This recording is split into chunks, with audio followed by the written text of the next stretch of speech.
नमस्कार, कानून की बात में आपका स्वागत है। मैं हूं आशीष भार्गव और मुद्दा prevention of money laundering act को लेकर है, यानी पीएमएलए को लेकर है, जिस पर सुप्रीम कोर्ट का एक बड़ा फैसला आया है। और ईडी जो कार्रवाई कर रही है, यानी ईडी की जो मनी लॉन्ड्रिंग एक्ट को लेकर जो कार्रवाई है, हवाला के जरिए पैसों को इधर उधर करने की, वो कार्रवाई बिल्कुल सही है, ये सुप्रीम कोर्ट ने कहा है। और सुप्रीम कोर्ट ने कहा जो वो गिरफ्तारियां करती है बिना कारण बताए, वो किसी को बुलाती है, जब्ती करती है, कुर्की करती है संपत्ति की, वो बिल्कुल सही है, उसमें कुछ भी मनमाना नहीं है। ये सुप्रीम कोर्ट ने बड़ा फैसला सुनाया है। 242 याचिकाएं यहाँ पर सुप्रीम कोर्ट में थी, जिसमें कार्ति चिदम्बरम जो कांग्रेस के सांसद हैं, इसके अलावा महबूबा मुफ्ती जो महाराष्ट्र के पूर्व गृह मंत्री हैं अनिल देशमुख, उनकी याचिकाएं थी, और ऐसी बहुत सारी याचिकाएं थी जिसमें चुनौती दी गई थी और कहा गया था कि ये जो एक्ट है, जिस तरीके से ईडी कार्रवाई करती है, बिना कारण बताए अरेस्ट कर लेती है, सम्मन कर लेती है, कोई कागजात नहीं देती, कोर्ट में बेल नहीं मिलती, इसके अलावा जो सबूतों का पूरा बोझ आरोपी पर होता है, साथ ही साथ जो आरोपी बयान देता है ईडी अफसर के सामने, वो जो हैं एडमिसिबल होते हैं, यानी उनको सबूत के तौर पर पेश किया जा सकता है। इसके अलावा अदालत में बेल मिलने में दिक्कत होती है। साथ ही साथ ये भी एक बड़ा प्रावधान है कि जिस तरीके से ईडी काम करती है, उस पर तमाम चीज़ें जो हैं बिना किसी डिफेंस तैयार किए अदालत के सामने कैसे कोई बचाव अपना कर सकता है आरोपी, ये बड़ा सवाल है। साथ ही साथ ये जियोपार्डी है, डबल जियोपार्डी है, क्योंकि एक कानून में एक से एक ही मामले में 2 बार सज़ा नहीं हो सकती, एक से ज़्यादा बार सज़ा नहीं हो सकती, ये कहा गया। और कहा गया कि ये मनी बिल की तरह थे के तौर पर ये संशोधन किया गया, ये भी अवैध है, असंवैधानिक है। यहाँ पर 3 जजेस की बेंच थी, जस्टिस एम खानविलकर जो है वो हेड कर रहे थे। और लंबी चौड़ी सुनवाई हुई, करीब 1.5 महीने तक सुनवाई हुई। 15 मार्च को आदेश सुरक्षित रखा गया। कपिल सिब्बल, अभिषेक मनु सिंघवी और मुकुल रोहतगी जैसे वकीलों ने दलीलें दी, इसे संवैधानिक बताया और कहा कि इस तरीके से किसी भी एजेंसी को बेलगाम शक्तियां नहीं दी जा सकती हैं, इसलिए सुप्रीम कोर्ट इसमें दखल दे। यहाँ पर केंद्र सरकार भी आई थी, केंद्र सरकार की अपनी दलीलें थी। केंद्र सरकार ने नीरव मोदी, मेहुल चोकसी और विजय माल्या का हवाला दिया और कहा यही वो कानून है जिसके तहत 18,000 करोड़ रुपए देश के बैंकों को वापस लाए गए। करीब 1 लाख करोड़ रुपए के मामले यहाँ पर लंबित है। 68,000 करोड़ रुपए की संपत्ति अटैच की गई है अभी तक। और ये जो अपराध है कोई आम अपराध नहीं है, क्योंकि ये देश की संप्रभुता और अखंडता पर हमला करता है।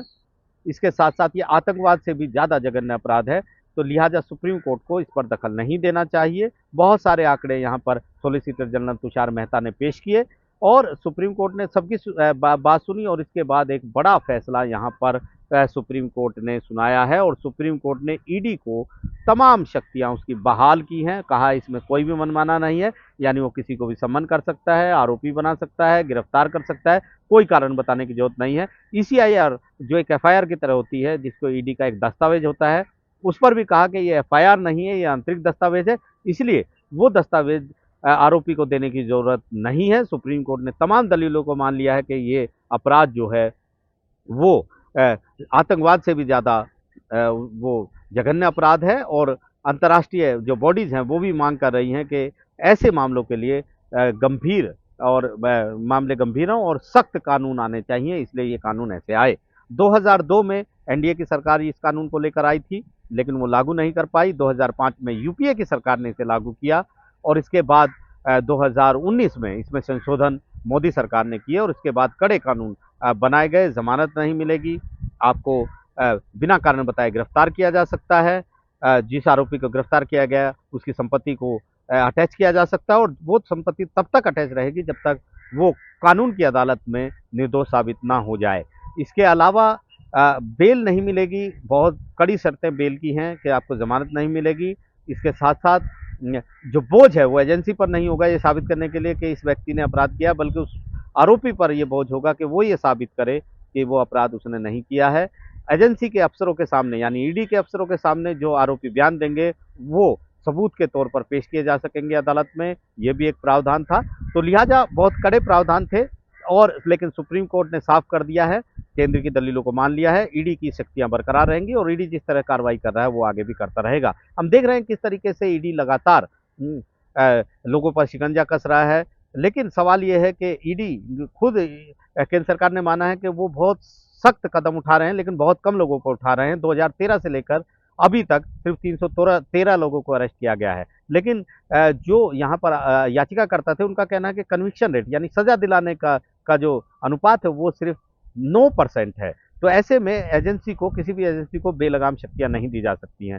हालांकि सुप्रीम कोर्ट ने इन दलीलों को नहीं माना है और सुप्रीम कोर्ट ने सिरे से खारिज किया है, लेकिन मनी बिल के तौर पर पेश करने के मामले को 7 जजेस की बेंच में भेज दिया, क्योंकि वहां पर इसी तरह का एक मामला पहले से पेंडिंग है। उसने कहा, पीठ ने कहा है कि 7 जजेस बेंच इसे सुन सकते हैं। ये प्रश्न सवाल जो है कानून का वो अभी लागू रहेगा। तो बहुत बड़ा फैसला है, लेकिन एक्सपर्ट इस पर सवाल उठा रहे हैं, क्योंकि भारत का जो कानून है, जो न्याय न्याय जो आपराधिक न्याय शास्त्र कहता है, वो कहता है कि एक व्यक्ति तब तक निर्दोष है जब तक कि उसे किसी कानून की अदालत से सजा ना हो जाए। लेकिन यहाँ पर वो कानून लागू नहीं होता।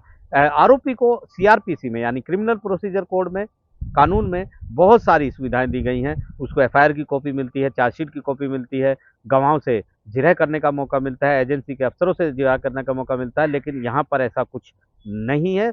इसलिए एक्सपर्ट ये मानते हैं कि ये कानून जो है उसका बेजा इस्तेमाल हो रहा है और ये राजनीतिक बदले के लिए इस्तेमाल हो रहा है। वो बात एक सुप्रीम कोर्ट ने कई बार कहा है कि गिरफ्तारी की जो शक्ति है एजेंसियों के पास, उसका संयम से इस्तेमाल करना चाहिए। लेकिन सवाल यह है कि क्या ईडी, जिसके पास अब सारी शक्तियां मौजूद हैं, सुप्रीम कोर्ट ने उस पर मोहर लगाई है, क्या वो ये साबित कर पाएगी या वो ये दर्शा पाएगी, दिखा पाएगी कि उसकी जो जांच है, उसकी जो कार्रवाई है, वो किसी राजनीतिक बदले से नहीं है या किसी इशारे पर नहीं है। तो फिलहाल सुप्रीम कोर्ट ने बड़ा फैसला ईडी के पक्ष में दिया है, लेकिन आने वाले वक्त में ये बात तय है कि इसके लिए पुनर्विचार याचिका भी दाखिल होगी और इसके लिए ईडी को जवाबदेह भी बनाया जाएगा। कहीं ना कहीं उसे ये जवाब देना पड़ेगा। नई दिल्ली से आशीष भार्गव, एनडीटीवी इंडिया।